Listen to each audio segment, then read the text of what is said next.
ఇంతకుముందు వీడియోలో అయితే మీకు చెప్పే ఉన్నాను నేను సన్న ముక్కలు చేసి నేనేం చేస్తున్నానో చూపించారండి అని చెప్పి నెక్స్ట్ వీడియోలో అనేది.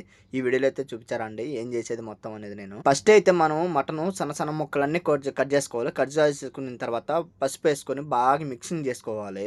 మనం ఎంత పసుపు వేసుకున్నా ఉప్పు వేసుకున్నా చాలా అంటే చాలా మంచిది. ఈగి మల్ల కన్నా తొందరగా ఆరిపోతుంది. పొరపాటుగా ఈగి మళ్ళీ అలాగే ఏమైనా జరిగినా కూడా పురుగు పట్టేస్తుంది. తొందరగా ఆరిపోవాలి, మనకి ఈగి పడకూడదు దాని మీద. మనం పచ్చి మటన్ తీసుకొని అప్పుడే ఎప్పటికే తినేస్తాము. అలా కాకుండా మనము ఎత్తి పెట్టుకోవచ్చు, సంవత్సరాల గుద్దు ఎత్తి పెట్టుకోవచ్చు ఈ విధంగా చేసుకుంటే. రసం లేక గానీ పప్పు లేక గానీ ఎప్పుడైనా వేయించుకోవచ్చు.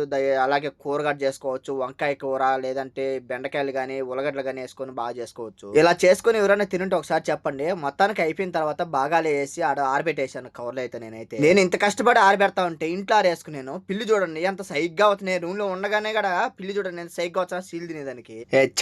ఆడికి వచ్చినావు పో.